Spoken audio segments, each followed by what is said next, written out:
Hello, Mindvalley.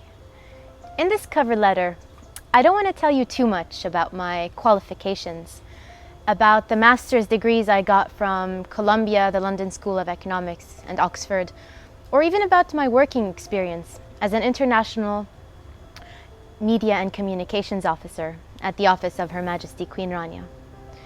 I'm not going to tell you about them because I know they won't impress you.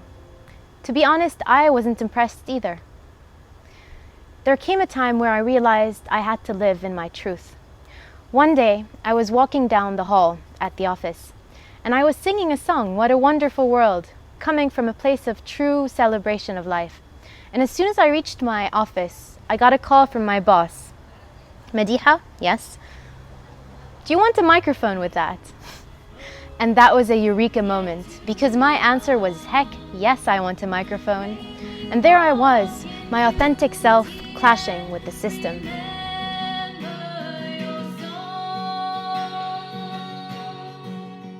There's something you realize when you work in government, is how restricting the system can be. And I had to make a decision whether to be true to myself, to work on my purpose, or to work on my CV. And so I had to make the shift to live a more conscious, creative, and connected life. And it started with little changes. I resigned, which people saw me as being crazy for doing that. From the outside, they saw I had the perfect job, the perfect ambitions, a career just lined up for me. But I knew there was something missing.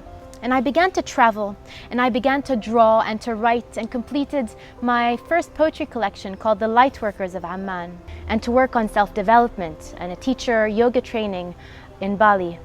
And slowly I learned so many things that I wanted to bring back to my community. I had already been one of the organizers for a small conscious festival here called Menna Gathering, but now I wanted to go deeper, to take that echo beyond the small sphere of a once-a-year gathering. So I started to organize more events. I started to offer soul yoga, to do shamanic breathwork workshops, to do women's circles, and all kinds of sacred safe spaces where I could invite people to be more fully themselves, which is something I thought I lacked when I was stuck within the system. To open spaces where the inner and outer worlds came together, where there was no difference, where there was singularity. And so from that ambition, intention, and purpose, I also created Amman Conscious Community, which really is a platform for light workers in Amman, a place to gather the healers and the spiritual seekers and people working to uplift the consciousness of our society. This was a seed idea for a more global vision and tribe. My dream is to expand that on a more wide-scale Middle Eastern front, to bring together the healers, the modalities, the retreats, the festivals, the conscious content, which more and more is coming out from this area.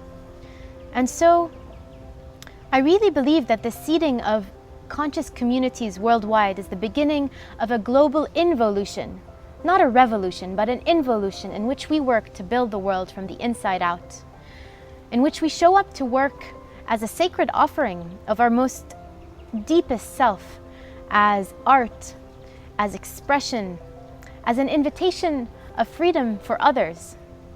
And so I really resonate with the work you do at Mindvalley.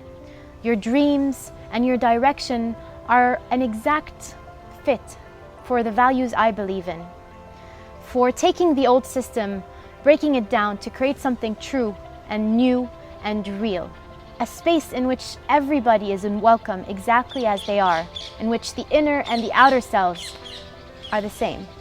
And so this is why I would love to work with Mindvalley, and I hope that you see that my greatest offering and the greatest realization I had in this year of discovery was the well of being, which is the most we can offer one another, and that is what I offer you.